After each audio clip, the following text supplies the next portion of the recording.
Hello, this is your host, Todd Lewis of the Praise of Folly podcast. Don't forget to like, share, and subscribe and hit the notification bell. Don't forget to follow me on Twitter, Locals, and Telegram. And we were supposed to have Redhawk and Paul Fahrenheit today, but Paul Fahrenheit hasn't answered the Twitter invitation. But we have Redhawk here, and I don't want to waste this time slot that we have. So before we start, Redhawk, why don't you have any shilling you want to do? I'll just show my YouTube channel, Redhawk. Just exactly how it sounds. And Thursday is my flagship show, Man's Hour. So be sure to tune into that. And this week we're going to be covering the topic internalizing red pill truths. So that'll be a fun one.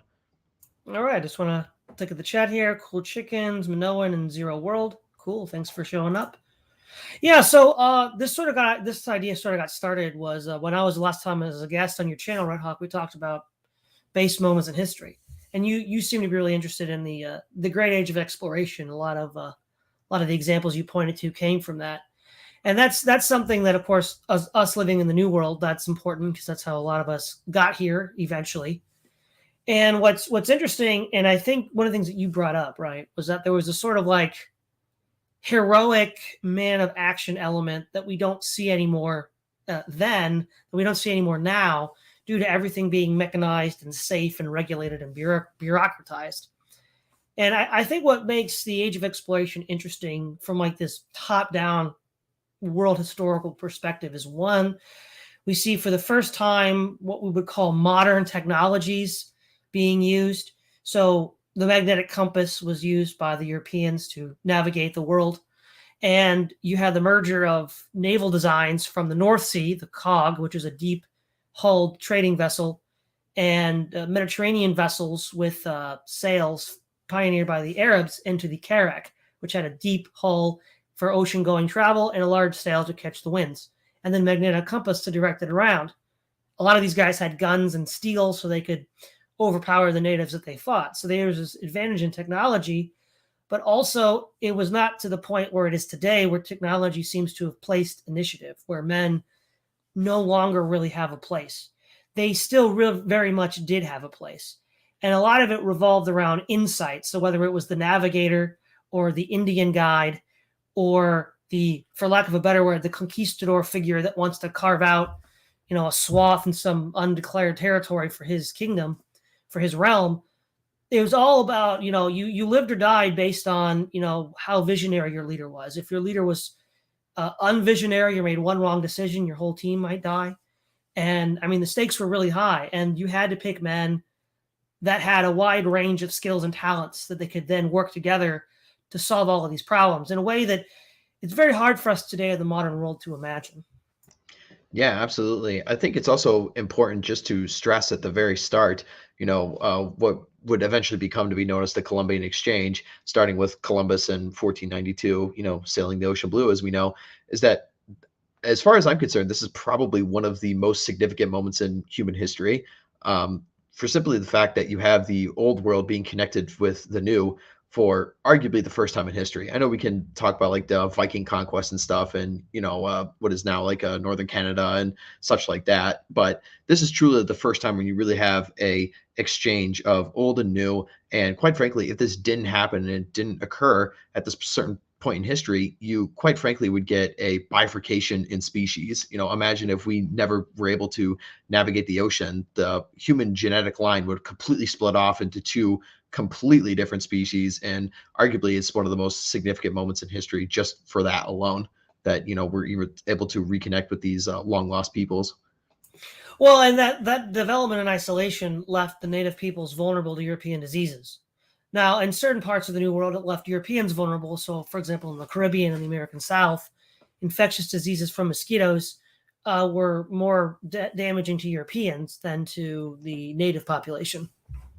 Yeah, absolutely. I mean, smallpox is the famous one from the European side, and then if I recall correctly, was it syphilis was actually a New World disease and wasn't an Old World one? Yeah, it was a New World disease, but it was transmitted to Europe through France. It was called the French disease, even though, of course, the Spanish were the ones that brought it over. Yeah. The other thing that's interesting too here is how the European settlers dealt with the Indian populations. So the Spanish dealt with large urban and and the Indian civilizations, the Aztecs, the Maya, the Inca, which were decimated by diseases, and they took a much more harsh tone with them. They basically initially enslaved them to work the mines until Bartholomew de Casas, a Catholic priest, argued that they had some level of human rights. So they turned them into serfs. And then they brought over the Negro population of Africa to work as slaves. The French probably took the go native route, the most hardcore. Most of their interests were for furs, trapping, rather than, these gold mines or silver mines like in Mexico and Peru for the Spanish. And so they tended to have a more go native attitude. Yeah, and to add to that, a lesser known point in history is that during the time of the American settlers arriving, the French voyageurs and such like that, the Earth was actually way colder than it is today. It was almost a miniature ice age that was occurring, and it drove the prices for foreign furs, specifically like beaver furs, up through the roof. And that was one of the prime catalysts for settling of the Americas and establishing all the great fur trades. Because people were freezing to death in Europe in numbers that they hadn't seen in a long time. Interesting. And then the other two major ones were along the eastern Atlantic seaboard, the Dutch and the British. The Dutch were primarily interested in trade goods, and they settled in New York and the Hudson River. And then the British settled in, Virginia, Massachusetts, Maryland, and then also in Hudson Bay in Canada. And they were interested. They were sort of like between the French and the Dutch. They wanted to trade, right? But they also wanted to settle. But in North America, there weren't large native populations. So we don't see the rise of a mestizo population like we do in, say, Spanish America, or for that matter, in Brazil. And in Brazil, you also had there weren't large urban centers, but like the Spanish, though, they had large landed estates for cash crops. In the case of Brazil, things like sugar. And the Caribbean, which was the French, the British, and the Dutch, the Spanish also had sugar plantations as well, and indigo. And so these more tropical urban areas, we had large Indian populations, tended to be large estates with serfs, or peons as they were called, working cash crops. And in the Canada and the United States, it was primarily you said pelts, furs, trade goods, and then urban centers along the Atlantic seaboard. Yeah, and it's also interesting to look at the different kinds of Native American or Mexican or mestizo or however you want to call it civilizations at the time.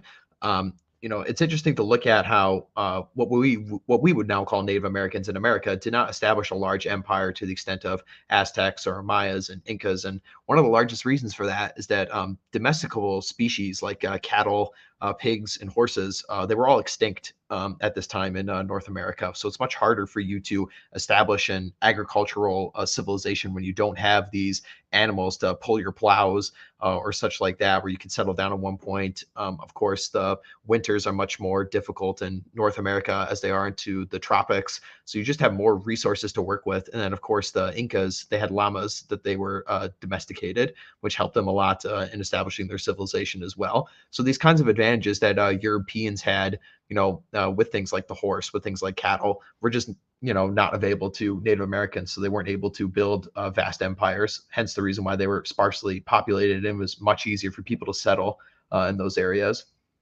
The other thing is, given that in North America proper, the Native Americans were diffuse and sparsely populated, it made it very difficult for them to resist the Europeans. Now, while Inca and the Aztecs had the manpower to fight the Spanish, they didn't have the immunity to fight them.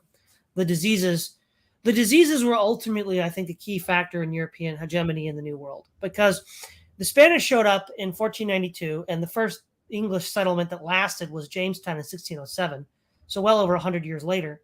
And, English accounts sailing along, say, the Chesapeake or the Hudson, all accounts say that there's all these abandoned Indian villages, full of skeletons. And so for 100 years, Spanish smallpox have been ravaging the eastern United States long before any British, French, or Dutch showed up.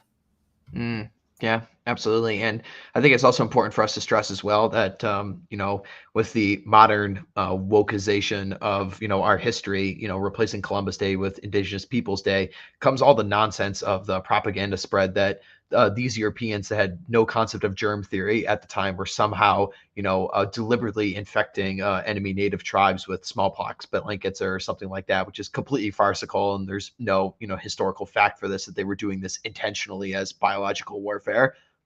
Oh, exactly. And in fact, they themselves died of smallpox. If you want to use a bioweapon, you don't use it on yourself. It's just that they had higher levels of immunity. Yeah, absolutely true. The the interesting thing here too then is when you look at how the different goals that were set for these colonial ventures, the Spanish were the first one in, and this is a common theme we see in a lot of endeavors. Usually, the first one in yields the highest rewards, and so the Spanish Empire had more or less a monopoly for 100 years in the New World. They had to share a little bit with Portugal, but in 1494, the Pope signed had a treaty signed between Portugal and Spain, dividing the New World between them. So Brazil got Portugal, or Portugal got Brazil, and then Spain got everything south of the Rio Grande River, basically. And go ahead. Yeah, exactly. They had a massive empire, the Spanish at this time, and people would later find this out between the Mexican-American War, that Spain's territory stretched all the way up into Northern California, almost into the Great Plains states, as far north as like Kansas in some cases. So they had a massive, massive empire in the New World. The other, I guess you could say, the fifth colonial player is one most people don't really talk about much, is Russia. They Mhm. settled Alaska and made it as far down as California before they were driven out by the Spanish. So they start by, I think it's like 1680, they make it to the Pacific from their expansion eastward across Siberia. And in the early 18th century, they are looking for furs, right? So that's the big deal there. And so they start settling in Alaska and working their way down.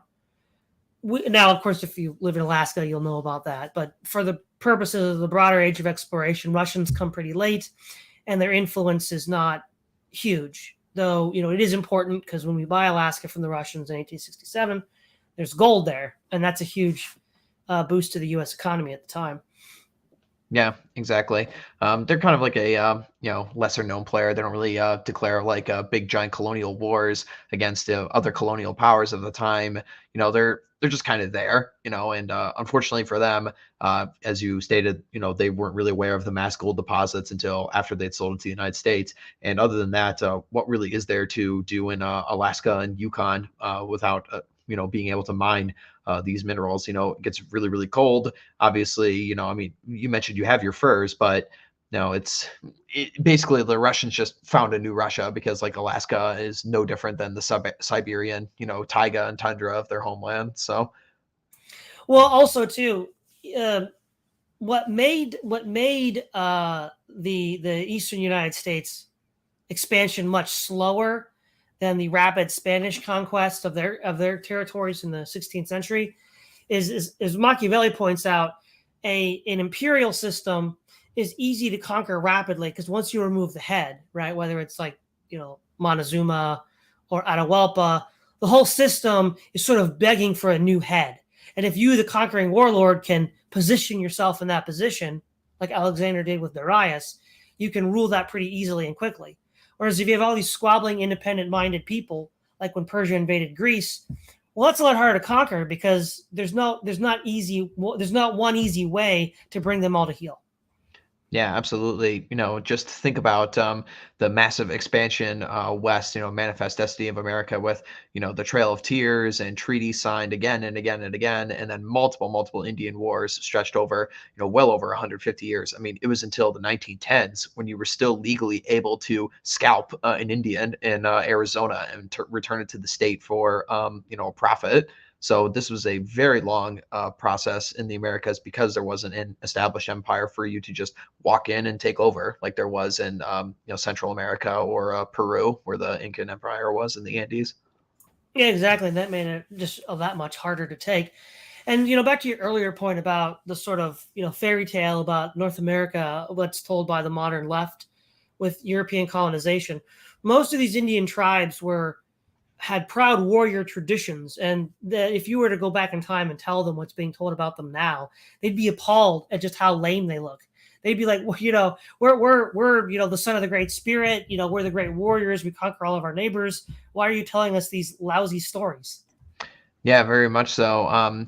Those of you who aren't Americans, wouldn't really know the extent to which Native American culture is still permeated through much of American culture, especially in sports, particularly at the college football level.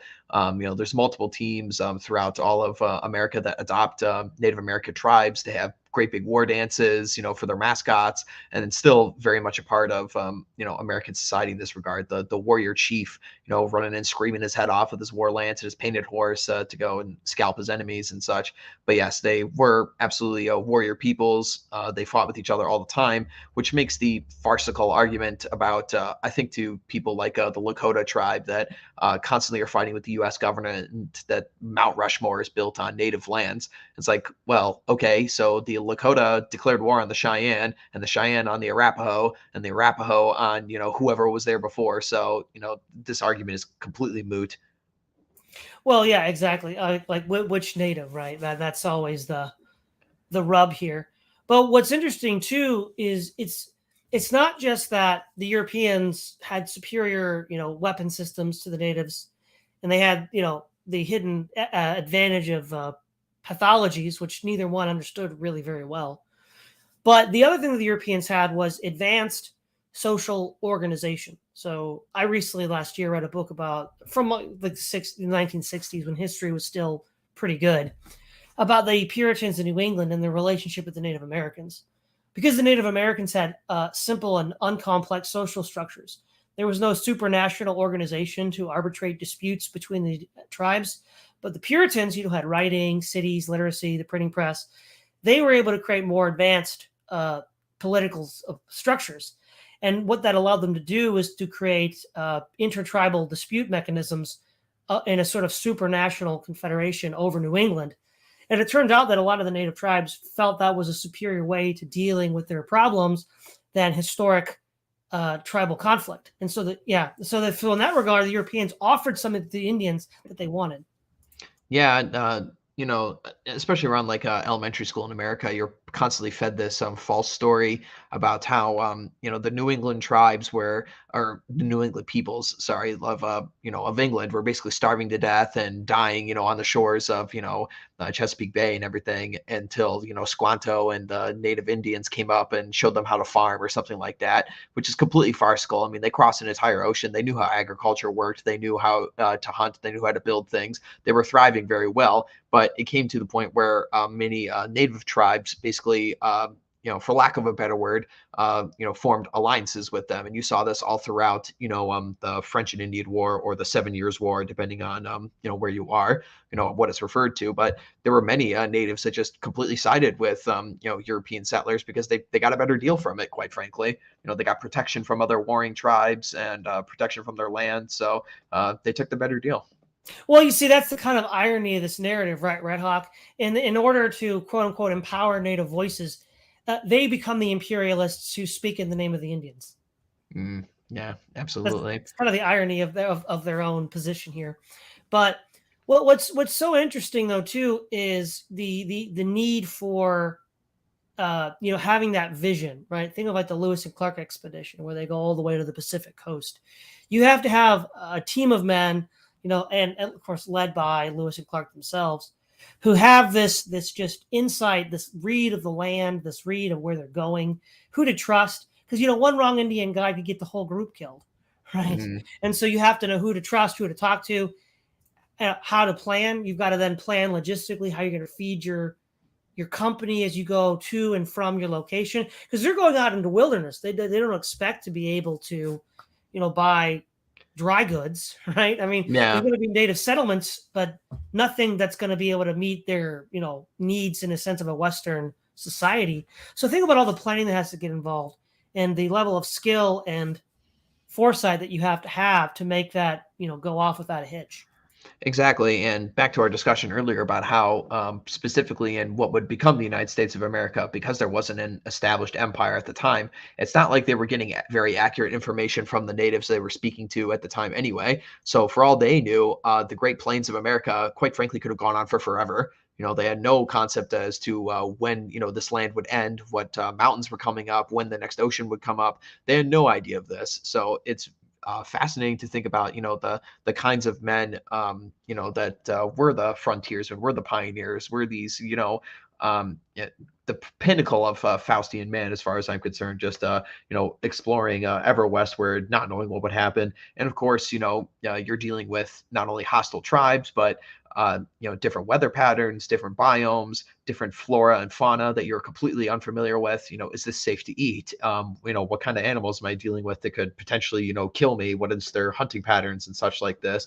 And it was also very different for the time because there were multiple species that were driven to extinction at this time. So they, what we're thinking about now as, that are dangers in America at the time, were far different for them. There were multiple other species of wolves that were much larger than the ones we currently have. They were hunted to extinction. The eastern elk was a whole half size larger than Rocky Mountain elk. So you're dealing with something that's almost as big as a moose, so there's plenty of things that are very dangerous to you in the wilderness.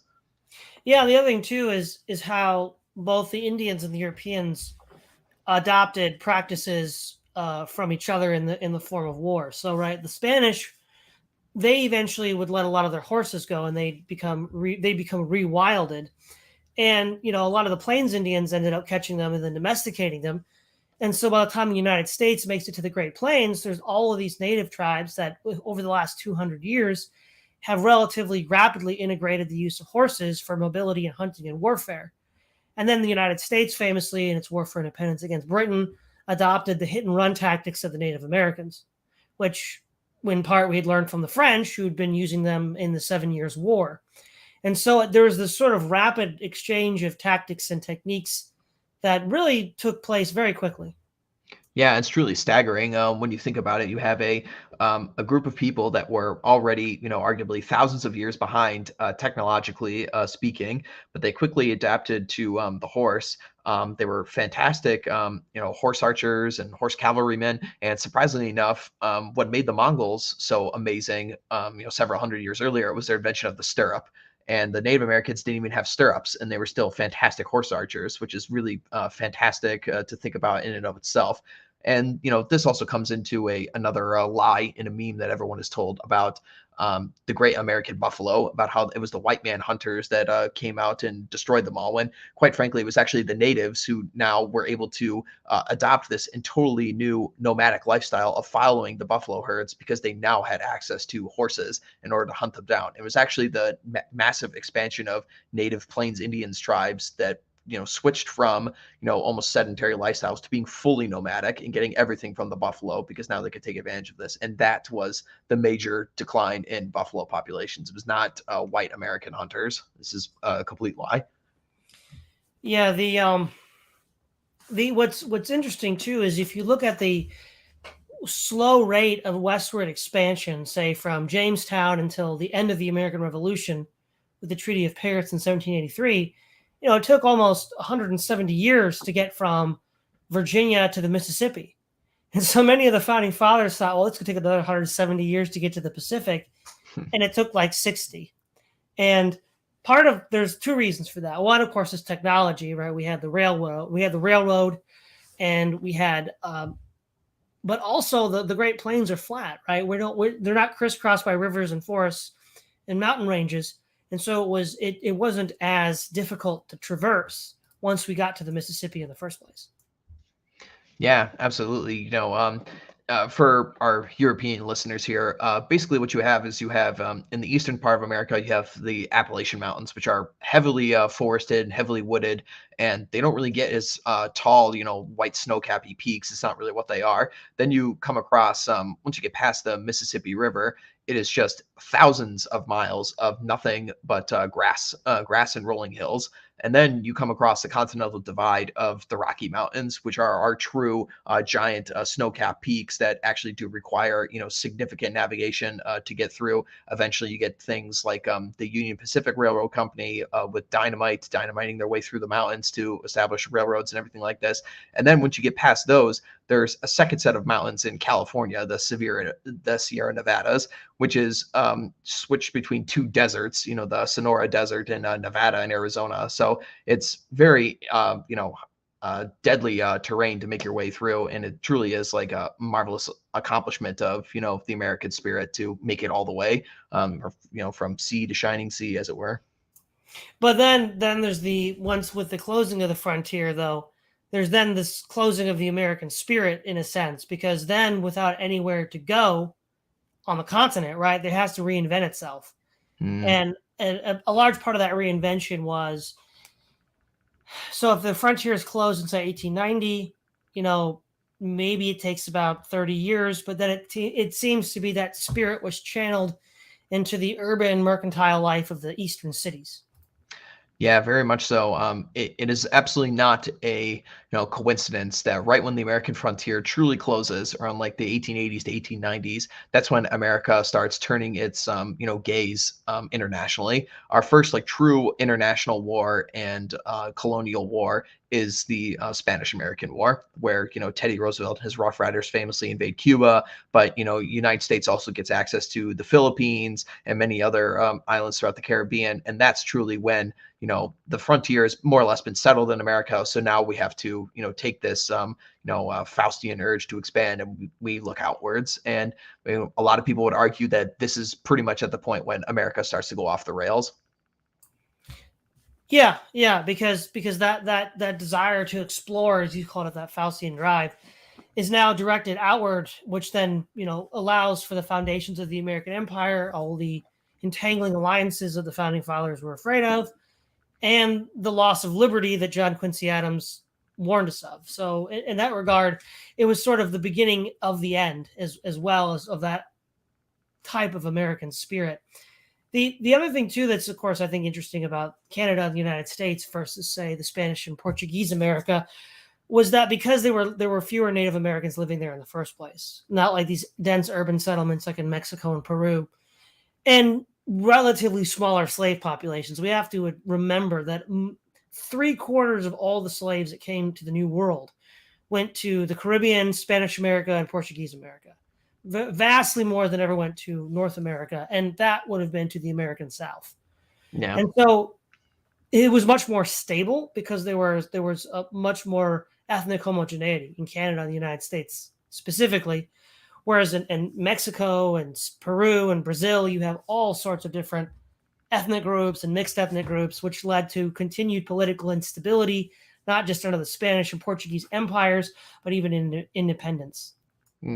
Yeah, indeed. And then also, like we were mentioning before, is that this ever, I guess you would call it like the goal of manifest destiny that was started, in early America and then, went on until almost 1900. It was a unified goal that even if we did have these kinds of, infighting, so to speak, that energy could be channeled into something else, another outgroup, whether it was Native Americans on the frontier or something like that, when everyone thinks of, what really is like the cultural defining thing of America, and this is absolutely something I've talked about for sure, is that America is the frontier. America is the frontier spirit. It is manifest destiny. It is, cowboys and six shooters and, striking out on your own and finding your own place under the stars with nobody else bothering you. That truly is the American spirit. And many people would say we have lost our way, most definitely in the last 100 years. Well, arguably, right, moving to urbanization and the mercantile cities of the East to rechannel that ended up creating this, protective, regulatory, bureaucratic, industrial bubble that stifles the kind of masculinity that, say, you advocate. So in a lot of regards, in redirecting that spirit, it then extinguished it. Yeah, absolutely. I totally agree with that.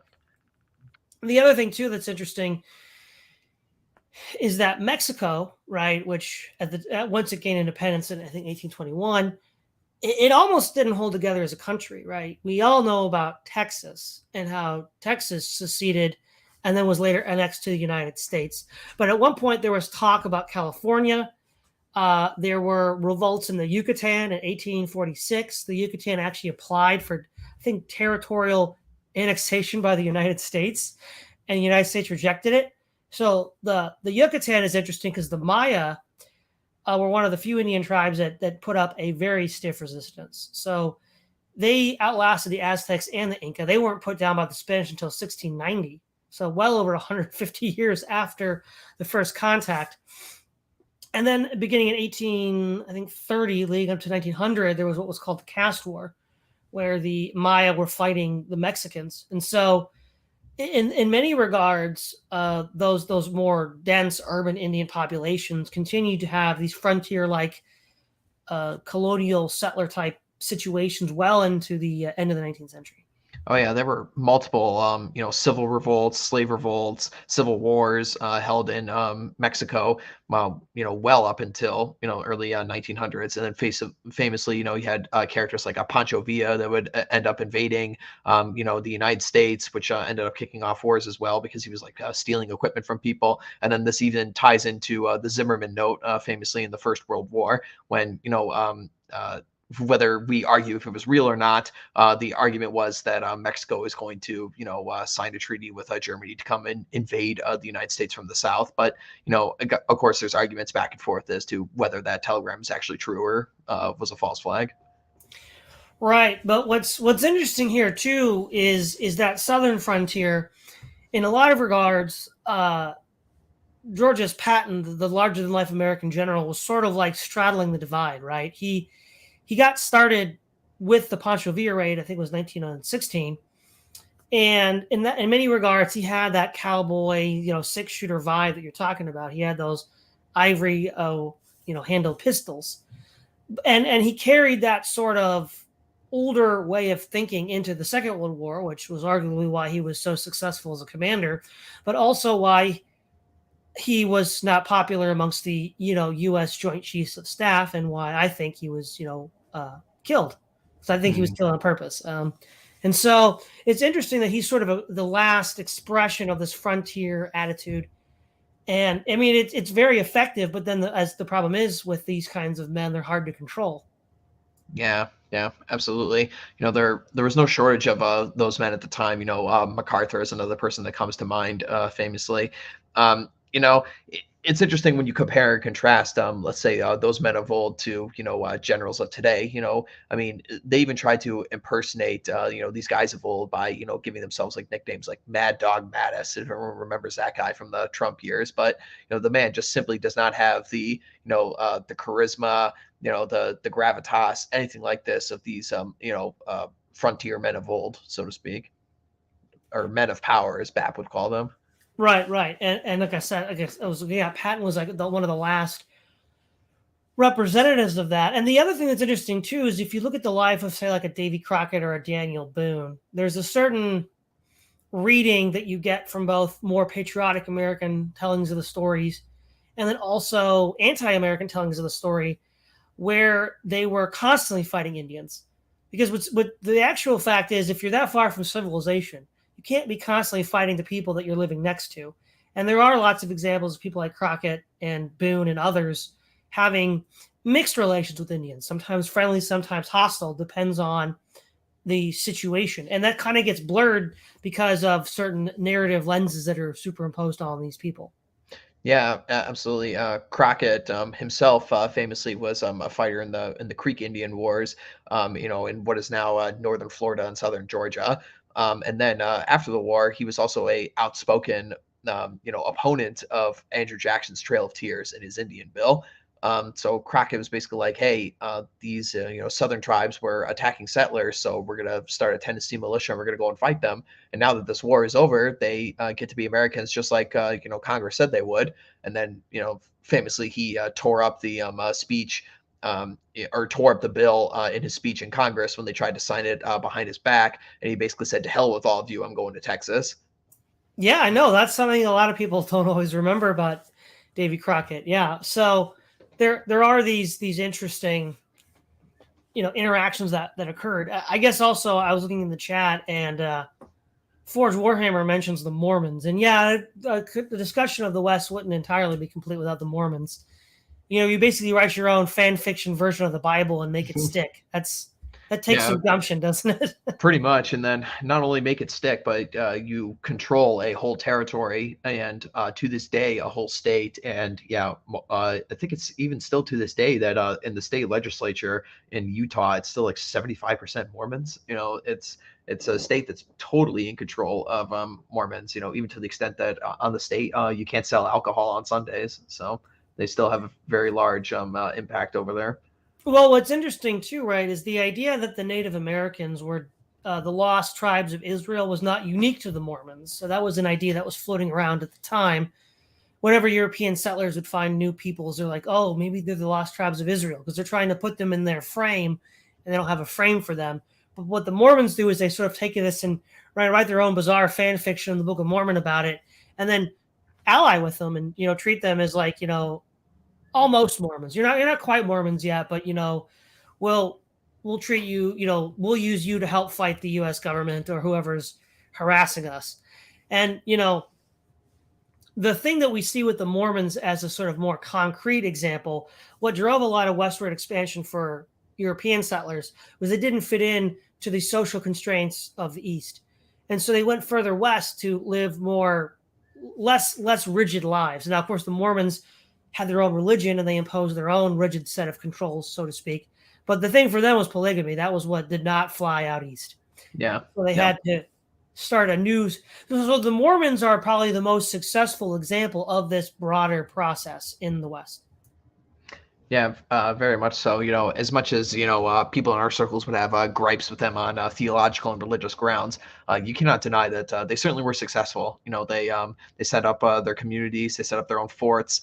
They were often very hostile to specifically other railroad companies that would try and take railroads through their lands, and they ended up signing treaties in many cases with the United States government actually to have access for railroads to go through their lands. So they were by no means force.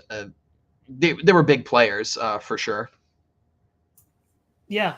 The what's interesting as well is part of this is the legacy of the Spanish Empire, right? So once the United States annexes northern Mexico north of the Rio Grande, immediately, settlement continues to California, which in the year after the war ends in 1849 leads to the California Gold Rush. It's so from Mississippi across the plains to California, it's barren. So you have cities, St. Louis is on the Mississippi, then you have California, and everything in between is empty. And it's almost like there's this huge leapfrog from the east to the far west, and then filling in the gaps in the middle takes more time. Yeah, it's very interesting when you look up a statehood in American history, and you'll see the states like starting to plot out on a map as they gain statehood. And it's interesting because, like you said, it's basically right up to the Mississippi River, and then all of a sudden California, Oregon, Washington, and some of the southern states like Texas get added in, and then it's all the states that are in between that are first turned into territories, and then eventually gain statehood afterwards. It's very interesting because it was some of the most difficult land to actually live in. You needed to have these big giant settlements that you would eventually have, like Salt Lake City or Cheyenne or what would eventually become Las Vegas or things like this. You needed to have much larger infrastructures in play because simply the environment could not support mass population centers of people. There's no big rivers in the middle of Kansas or Nebraska or anything like that for you to siphon water off to a large population center. So they needed to have infrastructure of railroads and such in order to even form these kinds of settlements in the first place. The other thing, I don't know how a lot of the Faustian Manosphere guys would explain this, but is in the Western states where female suffrage first got started in a big way. The first states to legalize women's right to vote were out west before it was legalized nationally in, was it 1920? And so it does seem that freedom-loving Faustian spirit went all the way there, didn't it? Yeah, absolutely. I think Paul is trying to get in here. Oh, is he? I messaged on Twitter here. Okay. Well, let's see if he gets in. Yeah. Anyway, we'll keep talking. Yeah, yeah. So, and of course, during that time of settling those, I guess you call it the Plain States, as they're now known. Those were some of the most famous Indian wars, and this is when you get into very interesting tactics, so to speak, because they're wide open spaces, and of course, this is when you actually start to get large organized resistance to America, in the sense of you have many Plains Indians tribes actually start forming alliances, and they actually start getting pretty decently sized armies. And they win a couple of very significant battles. I mean, famously, of course, is Custer at the Battle of Little Bighorn. Yeah, exactly. And the other element to the war on the Great Plains, which again doesn't fit the narrative, right, is the sort of harsh measures of total war used by the victorious Union generals attacking Native American supplies. Their buffaloes, their horses, their wintering grounds were all strategies pioneered against the Confederacy, which they're more than happy to sign off on. I'm like, well, that's not how it works. You can't compartmentalize it like that.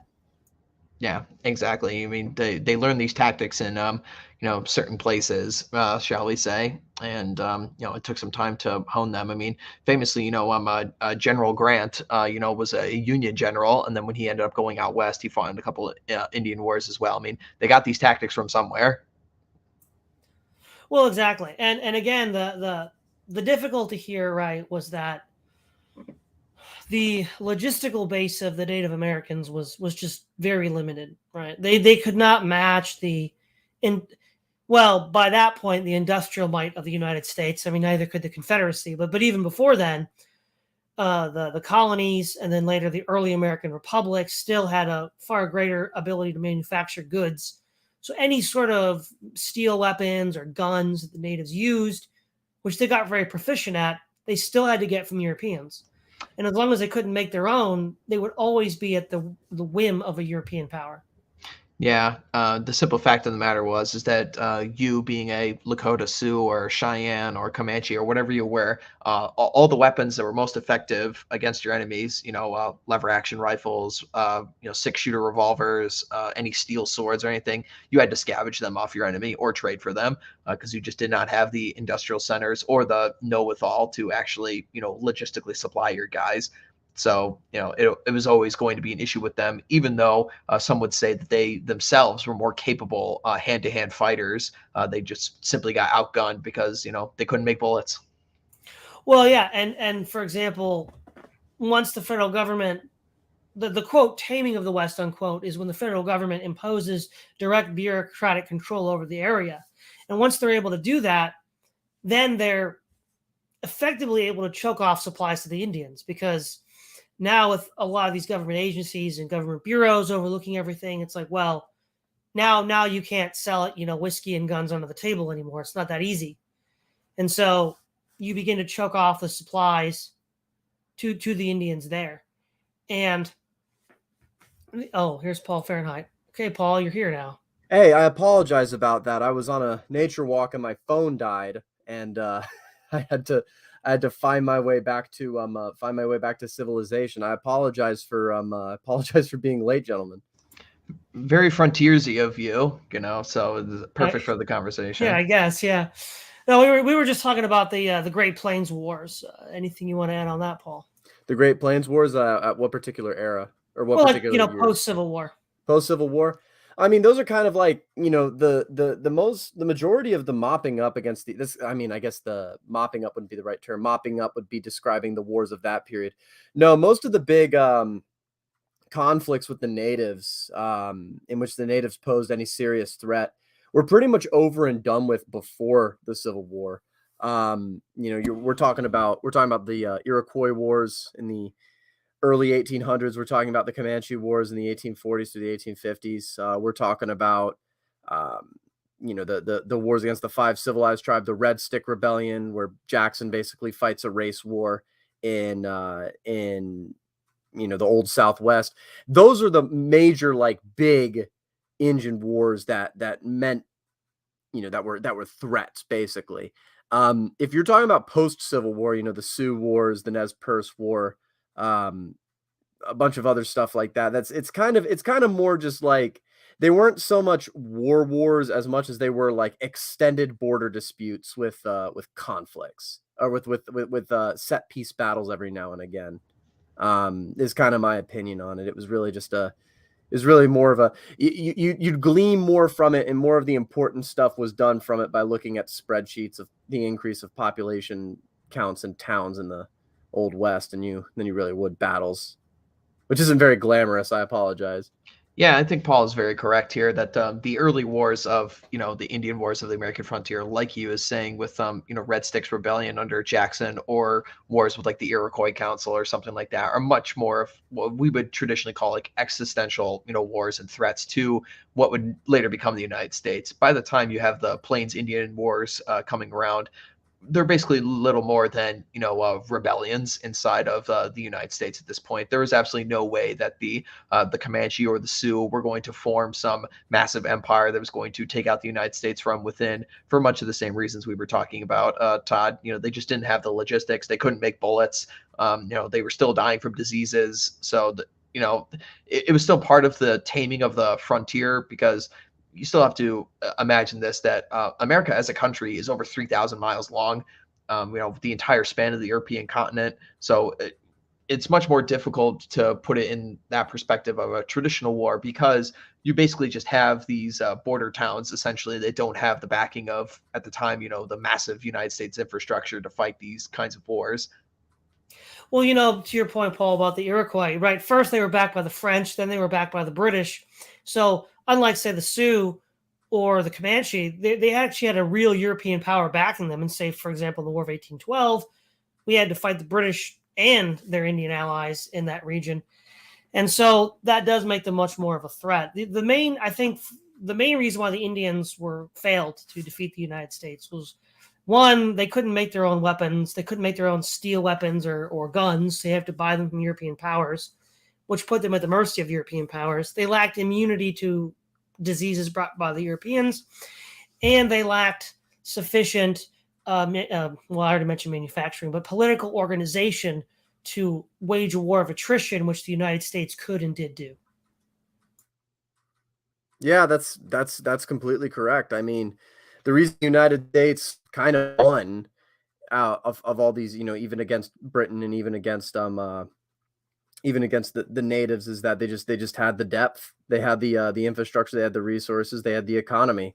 So it was really, and even in the Iroquois Wars and in the Red Stick Wars and all, those are really limited engagements. Most of the victories being fought is the fact that, over 1 year, like 6,500 white men flooded into a valley in western Georgia, displacing the approximately 500 natives that were there. That's what did most of the fighting, instead of the actual guns in hand, tomahawk chops and all that. Well, yeah, I brought this up earlier in the conversation when you weren't here, but what's interesting is that, as a part of the broader frontier as well, Mexico almost didn't hold together as a country. We all know about Texas seceding in the 1830s, but there was also talk of California before formal U.S. annexation at the end of the Mexican-American War, as well as the Yucatan under the Caste War, which I think was like from 1830 to 1900. And the Maya were still fighting, what they viewed as the Spanish occupiers. In fact, they tried to sign for a territorial annexation by the United States, and we turned them down. Yeah, I mean,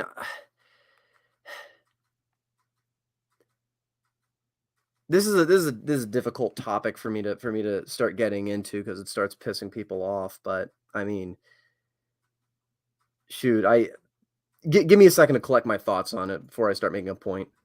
Sure. But yeah, the interesting thing about the frontier, and I brought this up to Redhawk, is this was the time, the Great Age of Exploration, when technology allowed European man to exert, his ability to travel around the world and impose, military might on people he otherwise never could have. But technology had not yet quite replaced man, right? We don't see the kind of criticism that many, say, on the manosphere would have, that we live in this, safe, soft, lame society where nobody can take any risks. Whereas it was all about risk taking. And so it was like this combination of mastering new technologies, but also choosing the right Indian guide who wouldn't screw you over, knowing how to read the winds so that you could sail to the right port in North America, or knowing the right paths to take to find supplies, because there's no dry goods out west. You have to just wing it, hunt and trade with Indians.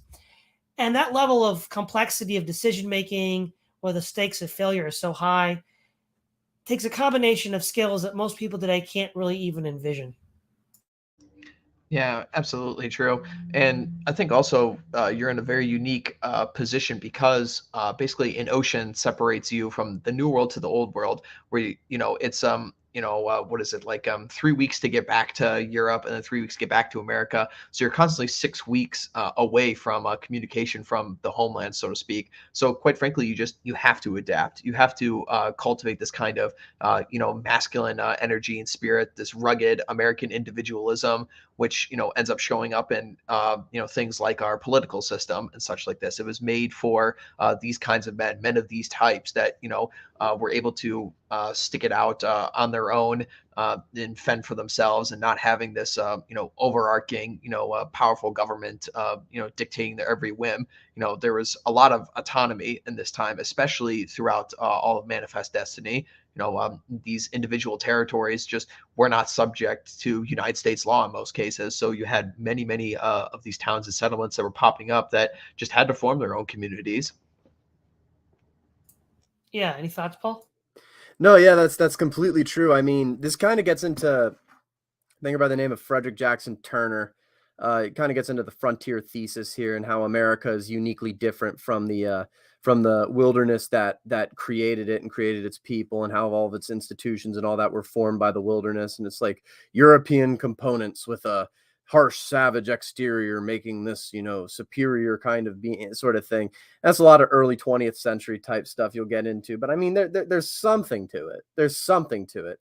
And there definitely were skills required, like the average frontiersman who had to settle a town, had to know a little bit about, law, a little bit about medicine, a little bit about, building structures, a little bit about planning infrastructure, a little bit about, weaponry and how to fight, a little bit about planting crops and how to raise them and all this other stuff. So basically, from the beginning in forging a frontier, you need to have a jack of all trades sort of populace that kind of understands every aspect about most everything that goes into the foundation of what we would call a civilization. That sort of diversified labor that characterizes much more developed, much more stratified civilizations like the ones back in Europe, where everyone was super specialized. That doesn't come till much later, where that sort of semblance of stability has been achieved. So when you really are fighting nature as much as you're fighting the red men, everyone kind of needs to know a little bit about everything, because anyone could die at any time from anything. And that causes, what it loses in specificity, in, I guess, ceiling, you could say, it gains back in adaptability and survivability, I think. And yeah, that's kind of, you're starting to see it slip away a little bit just because America is such a safe place to be, but you can still very much find that sort of frontier spirit in a lot of places in America. Well, the other thing too is, as I've mentioned, one of the driving forces for westward settlement was people that did not like the strictures and rules and direct oversight by the federal government in the eastern states. And so they went west and south in order to escape that. So what's interesting now is, in lieu of trusting an institution to keep law and order, like the U.S. federal government and the courts and the state government and the state courts, you end up having to build you have to learn how to get along with your fellow man on the frontier. You have to learn how to get along with the Indians. You have to learn how to to resolve your disputes without appealing to courts or the state government. And it takes this, you're building a sort of body politic, but like bottom up and absent this direct oversight. And it leads to a lot of interesting skills that have to be developed to do that.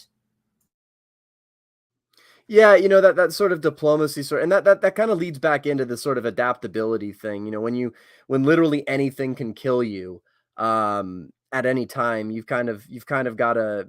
There are strange skills, and there's skills you can develop to actually mitigate a lot of the most deadly things, and even as time goes on, some of the less deadly things too. So yeah, you are correct. That sort of diplomacy with the natives and all that, and I mean, America isn't the only place this was really practiced. This was practiced to a different extent, in Africa, in South America as it was being settled. It was practiced in Southeast Asia, although in Southeast Asia, the Europeans came across a lot more developed sort of kingdoms, as you could say. I don't know if you could say they were at European standards, but they were very much, it was very much a much more competitive market in Southeast Asia and in India as well. That's kind of my area of like autism is the Portuguese expansion. Yeah, but the other thing is we this sort of frontier drive you mentioned again, Frederick Jackson Turner, the idea that that's this uniquely American, which may or may not be completely accurate, attitude and perspective that they had in the early 20th century. But what's interesting though now, right, is that drive that a lot of men have to find a way to escape into a place where they can live by their wits, they can't do anymore. And the frontier was closed, quote, officially in 1890 with the putting down of the Sioux. But there were other, I guess you could say, ersatz frontiers to explore, but we seem to have run out of those too. Yeah, I'll let Redhawk go ahead. I've been sucking the oxygen out. No, you're good. I mean, the classic old statement is like the world is shrinking. There's throughout all this time, there's fewer and fewer places, left to conquer, left to direct that masculine energy, that Faustian spirit to places. And, like we were touching on earlier, Todd, that this eventually, cultivates into America's search for empire abroad. And, this also ties into things that like BAP talks about, like, well, BAP will just randomly point out, places that are still left for conquest, out there in the world, like, things like the Congo or, the high Amazon, where there are still uncontacted tribes, or like New Guinea or places like this, you need to direct this energy somewhere for people. And, in modernity, it's more and more difficult to put this to productive means. The interesting thing here, right, is given the position that we're all in today, what I haven't really seen brought up much, and I think is the next natural point for exploration, is the idea of the sort of inward exploration and journey. So in Walden, Henry David Thoreau at the end says, chart the continents of your own imagination, be the czar of your own realm. And it's basically, using geography and the exploring mindset of someone who's familiar with the American frontier to then transfer that to the sort of spiritual development, which, given that there isn't any room for physical exploration, I think is probably the obvious natural place to go. That explains why we have so many theory cells around. Yeah, that's kind of a you're right. It's the energy of young men, the energy of people who feel this need to go out and bring order to things, anything but their own lives, of course, because cleaning your room is the worst advice you can ever give anyone. But but in essence, this is correct, is that the frontier for a lot of centuries actually was a pretty good place to funnel all this energy in. And now that there aren't really any frontiers anymore, other than these like super inhospitable places, Antarctica maybe, and even then it's kind of like shrugging your shoulders. It's not really a lot of ways you can utilize this. So whenever you stop pushing outward, you kind of turn inward. When you turn inward, things kind of start getting stultified. They start getting a little bit stratified, because then at that point, that's when you start getting these sort of Oriental societies that aren't really expanding outward, that don't really have any more animating purpose, because there is nowhere for that energy to go. Well, I mean, I guess that depends on the nature of the inward turn then, right? Because in one sense, the inward turn could just be some sort of superficial navel gazing. Sure, but one could envision, say, like from the European tradition, the inward turn of the monks and the scholastics led to all these new frontiers of knowledge being discovered, which, no, they were not, the conquerors, they weren't on crusades or anything, but They were conquering their own frontiers, pushing the frontier elsewhere. And what I'm arguing is I think that the only place left to push the frontier until material conditions and social conditions change is something like that. Yeah, I mean, this is why we have things like the metaverse now, that are coming out. I think the problem that we're speaking to is that it's not necessarily a bad idea for the individual or a civilization as a whole to be introspective. However, when you have people all across your civilization over-indexing in this one area, this is when things tend to turn sour. This is when masculine energy just is completely depleted, and we inch ever closer to the Bugman Society. The problem in that case now is that because of machines and the legal regulatory system, men aren't allowed to do that kind of stuff in person anymore. Yeah, I mean, I don't know.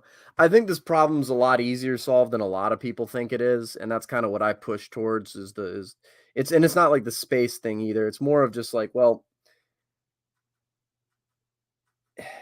I like in this area as well, my thoughts are kind of unformulated, but like back in the frontier era, the young men who went west or east looking for wealth, they had the excuse that they weren't really fighting the people of their own nation, or at least in many respects, although in many respects they were fighting the people of their own nation. Different expeditions would clash and all of that, but it was more of like a race to see who could get to the wealth first, instead of a sort of like competition of strength in which you're putting people of all sorts of weight classes together. And now it's very much the latter. So it's like a lot of guys kind of give up because they feel like, and in many respects, they understand that the game is sort of rigged against them from the start. But in a race, in a sort of like, in that sort of format where it's like, well, you don't need to be the best tactical commander. You don't need to be the freaking most knowing of the land. You just need a little bit of everything and a little bit of luck, and more or less anyone could succeed. At least that's the myth. More or less anyone could succeed if they give it their best shot. And now it's kind of like a lot of guys give up because they just feel like they can't succeed no matter what they do. So they don't even try in the first place. And that's the problem I think that needs to get solved. Right. Well, that's certainly the problem we have now. Another thing that I think was, on the one hand, the frontier is considered this place for rugged individualism. That's, in my mind, I think a bit exaggerated, because on the one hand, yes, there were lots of instances of individual courage and prowess, and men struggling against, either wild beasts or the elements or other men. There was a sense, even amongst the sort of what you might call the offscouring from the east who went west, a sense of solidarity and camaraderie that we don't see much anymore amongst men, because they understood that life was so dangerous, that the margins were so slim, that you really didn't want to make more enemies than you had to, because if you did, then that would probably get you killed. And two, if you didn't have guys watching your back, you'd probably get killed. Right now, we don't have that worry because the government makes sure that everybody gets a basic minimum standard of living. But what that creates is this radical isolation where nobody can depend on anybody and nobody trusts anybody. And so we're actually more individualists now than they were on the frontier. Well, I don't know. I don't know what, this is where we get into like what you mean by individualist, what you mean by this, that, or the other. I mean, I'm not so sure. I don't think fraternity is dead because I've never really lacked it in my life, but that's just because I served in the Army. I joined a fraternity in college, looking at joining the Masons soon, looking at doing all this other stuff, which are basically these groups of men together. And I really, I really start raising an eyebrow at this sort of like brotherhood is dead, fraternity is dead kind of talk, like the kind that we had in the frontier era. Kind of raise an eyebrow at it because, like, well, I see it. I see it in all of these places. It's like, and it's nowhere near as bad as a lot of the people think it is. It's like, matter of fact, a lot of the guys use it as a refuge to kind of bitch about the way things currently are. Like, hey man, These freaking women don't know how to do this thing, and it's a private club. And I mean, there are like male only clubs still around, and it's really, I guess it's just really a lack of creativity on the part of the people who don't go out and try to find this stuff, because it's like I wish we had this. Okay, have you looked? That's just kind of my own little thing with it. I think I would find myself in a happy medium here. I mean, definitely in the modern world, people are definitely more isolated than ever on an individual scale. Yet they're more hive-minded than ever as it relates to the kinds of things that they're consuming, whether it's media, entertainment, political opinions, what have you. There's definitely plenty of space for you to go out there as a man to find brotherhood and camaraderie and everything like that. I would argue it's not as accessible as it used to be, but it definitely absolutely is still there if you go out and search for it. Let me put the question a slightly different way. Maybe this will help clarify it, right? So when we today are very dependent upon large systems, whether it's the government or whether it's like large megacorps that distribute goods and services all over the world, we don't generally depend on other people directly. Now, that's quote unquote more convenient, but then the other issue is we then don't trust on other people, right? So out west, there's no large institutions that you can be like, oh, hey, they got my back, don't worry about it. No, you actually have to trust other people. You have to build relationships and rapport. Otherwise, your very existence is imperiled. Whereas today, most people can afford to forgo that effort to do that, because they can just, let these impersonal systems do it for them. And so in that sense, they're more isolated and atomized, maybe atomized is a better word, than they would have been on the frontier. Yeah, I mean, I think I'd agree with that. To some extent, for sure. I mean, the statistics certainly do point in the direction that millennials and Zoomers have fewer friends than ever before in previous generations. So I mean, there's definitely some parts to that, and then that, I mean, you certainly don't need to be in touch with your local butcher right now if you could just order your food from Uber Eats, So there definitely is some truth to that. Yeah. So the other interesting thing too that is, of course, the quote closing of the frontier is when both the federal and then the local state governments exert direct control over these areas, which of course they're quote wild and untamed because a lot of these guys wanted to leave the more stricter regulatory agencies of the East, but eventually that catches up with them, and that's ultimately what closes the frontier. Because it's not just say the Native Americans that get put on reservations, like say with the last Sioux uprising.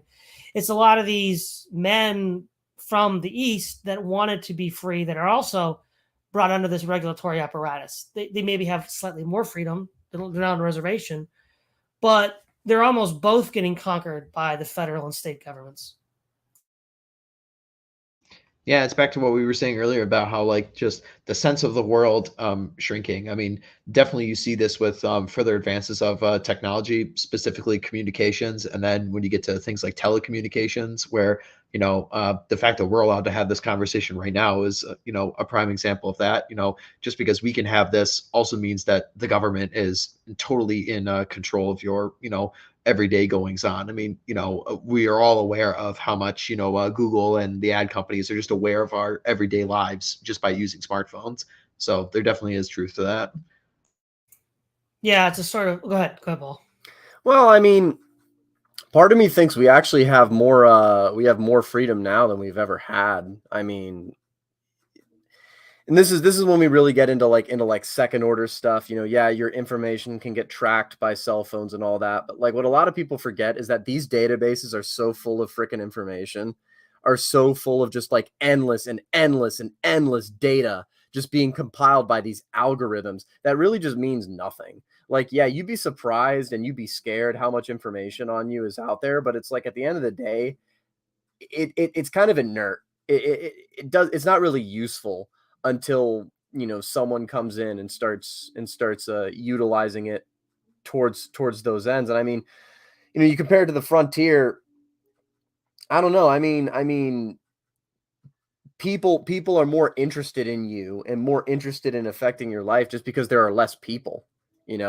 A lot of this stuff gets mythologized, that the frontier was just this place like it is now. Like people imagine the woods now where you can walk into the woods and nothing will happen. Well, that wasn't really the case. Like, you just take the westward expansion, for example. Parties of settlers would run into each other all the frickin' time, and fighting would break out because they were fighting over the same piece of land. You know, towns would have disputes with local tribes that would result in 5 women getting killed. All this other stuff, like. I guess the point I'm driving at is, in many ways, because of how stable things are now, because of how safe things are, and because of how, the welfare state, as you gentlemen talk about, make it easier for people to live just the baseline, which is what most people really want from the start. In all honesty, I think that makes it easier to differentiate yourself from them as a man of exceptional character, which in previous ages would not have been so much the case. Well, that I absolutely agree with. I mean, it's absolutely, easier than ever to separate yourself from, the sludge of, the modern man, basically. That absolutely is true. I think what we're getting at here is that, like anything, it's not necessarily bad and good. There's just trade-offs, in these long, like arcing things of civilization, that most of us have absolutely no, grand control over, because, the great man is in charge of, having these overlong arcing plans here. Obviously it's much easier for us, sitting here today. Life is absolutely way easier, and there's downsides to that and there's positive sides to that as well. So, but again, I still think it does come down to, the individual. It is out there for the taking if you do put your mind to it. You can absolutely separate the wheat from the chaff, as it were. So the other thing I would say is that we need to make a distinction between what I would call lower order choices and higher order choices. So a lot of lower order choices, which revolve around some sort of self-indulgence, whether it's, alcohol or food or sex or whatever, that's really easy for most people to do right now. And the system makes that really easy to do. But a lot of higher order choices are frankly very difficult for people. So for example, this is just one example. A lot of the great composers in European history, got started very young. They had a very rigid, inflexible childhood where their children were not allowed to really do anything. But then when they became of age, they were masterful musicians. And so they could then have a grand scope of action within a very narrow field, which they could only have access to by a constrained childhood, which we have a constrained childhood in a way, but it's not that kind. It's the kind of constraint where, annoying wards of the state and little, snitches are keeping you in place, so like putting on Adderall and Ritalin. So in that regard, I think we do have less freedom and less scope of action. Yeah.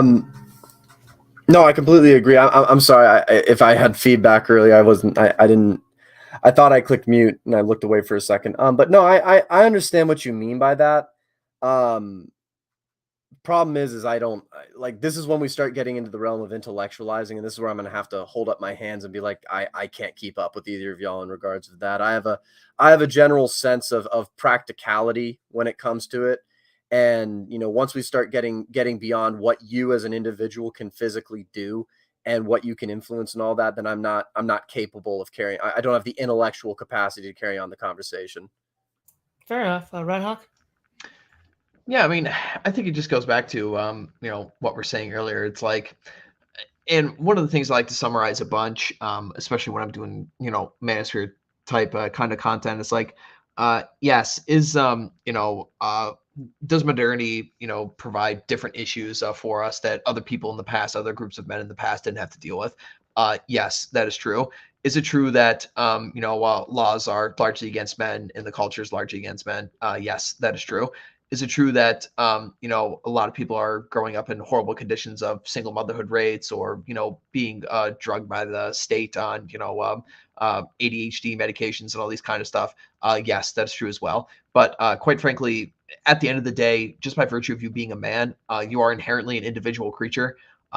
It's just what your spirit is. I mean, what BAP would call own space. It just is what you are. And quite frankly, no one is coming to save you, no matter what it is. So it really is up to you, despite you being lied to and despite the conditions being horrible for you in some regards. But that does open up different paths for you. So even though that the frontier is closed, so to speak, and you can't be out being a raiding conqueror as it were in the past, there are still plenty of other opportunities for you. You just have to look in different places that weren't traditionally available to us. And this really is the struggle of modern man, is that we need to find a new purpose. And that's the struggle for people in our age. Paul. Yeah, I mean, I kind of find myself with Redhawk a little bit. It's like you can kind of just look at it as a challenge, really. I mean, look at it as a challenge, as the next thing to figure out. Is it's like, well, you know, what are you supposed to do with your life here in this circumstance where there's no great mission, right? And I mean, I don't know. Now, I don't know if there's, quote, no one coming to save us, unquote. And I don't know about that. I can't speak to that one way or another. But what I do know is that it's like, you know, you've got your bros, you got your fellow men, you've got the people that you vibe with in real life, you've got your friends you make from these spheres and all this other stuff. I mean, that's all you really need, in all honesty. You know, you just need good people around you. You need friends. And that's, in all honesty, that's kind of what the frontier sort of also proved to us. Is the matter of fact, one of the things I wanted to speak about on, and specifically the American frontier, was the importance of Freemasonry in the American frontier, what a lot of people kind of don't look at so much. But Freemasonry in the United States is an institution that's in this sort of weird, sort of tertiary part of, if you divide American society, right? You've got the private sector and you've got the public sector. Well, in between, there's like a third space that's kind of a meeting between the two that we call civil society. These are stuff like nonprofits, think tanks, NGOs, civil organizations, 501c8s, stuff like that, which basically serve as a meeting ground for people who tend to work in the public and private sector. And the United States has always been run by those who participate in the civil society, because it serves as a ground in which you can coordinate the interests of private business and the interests of public governance. So basically what Freemasonry was in the beginning of the United States was basically this one big social club that all of the preeminent governing and businessmen and military men of the colonies were all a part of, more or less, and how they all knew each other and they were able to communicate with each other. And Freemasonry is a very large part as to why the United States became independent, because as a sort of frickin' institution where men could coordinate with each other. So what happened was, with the westward expansion, particularly to the south, but as the westward expansion occurred in all these new frontier towns that were getting set up, one of the plug and play institutions that was pretty much put into each of these towns. You ever drive through the South, you notice that every small town in the South has a Masonic lodge. You ever go out to the Wild West, there will be these small towns, and a lot of these towns will have a Masonic lodge there. And that's because a lot of the men who came out west, who settled out west, were all part of the Masons, or similar brotherhoods later. You know, the Knights of Columbus, I think also started to play a role. But you know, basically they served as a means of coordinating, as a means for all of the preeminent men of any area, whether it be a small town or anything like that, to get together and to discuss the issues affecting the town in a similar way that the New England Puritan towns would have in their sort of town hall meetings. That's kind of, except instead of everyone and their mother showing up, it was really just the sort of preeminent men in a community, not even meeting to discuss it, but just kind of meeting every week for tradition or for drinks or something like that. And just as a result of that, as a byproduct of that, just solving all of the issues, or talking about the issues, or coming to conclusions to fix the issues that face whatever specific town. And I'm not saying this to boost Freemasonry or anything like that. That's just historically the role that the institution served. I mean, the equivalent in Rome would be the Iron Ring, and those who possess the Iron Ring and participation of civil society. So yeah, fraternity is actually one of the most important things to building society. And for right now, I mean, I think all men will find their meaning. You know, you need to find your meaning alone, but you also kind of need to, your meaning you find alone needs to hold up against conflict with other men's meanings, if that makes sense to y'all. So that's kind of my piece with it. Right. So we've been going for about an hour and 20 minutes. I think it's about time to wrap up. So we'll start with closing statements. I'll let you have first crack at it, Redhawk. Yeah, I love this topic. It's a very rich part of American history and also just Western history in general. I've said many times that I think that America is the frontier spirit. It is what made this country. It's what everyone thinks of when you think of American. All of our cultural memes, as it were, cowboys, six shooters, Indian wars, everything like that, all come from the frontier. And I think it's part of our history that we should never forget, and we need to channel this energy into more productive means, as we were discussing, in this stream. So, thanks for having me on, Todd. This was great. Yeah, thanks, Redhawk. Paul. Give me one second. I'm sorry. Hey, I'm sorry about that. Yeah, I apologize for being a little bit late. I completely on my end. I greatly do apologize. But this is, I think, the frontier, in order to understand what America is and what's about it. The frontier very much needs to be looked at as probably one of the two most defining features of it.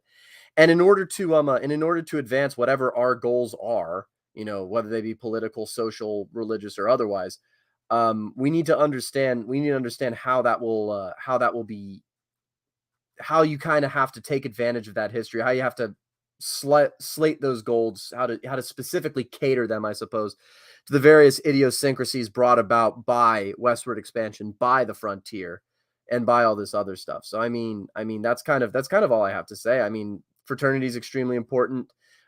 Meaning is extremely important. Your continuity is extremely important, because that's all that you have when you're out when you're a stranger in a strange land. All you have is the people around you and what's inside your head, and really that's all you can hold on to. All right. Well, thank you, Redhawk. Thank you, Paul Fahrenheit. This is Todd Lewis, the Praisified Podcast, signing off.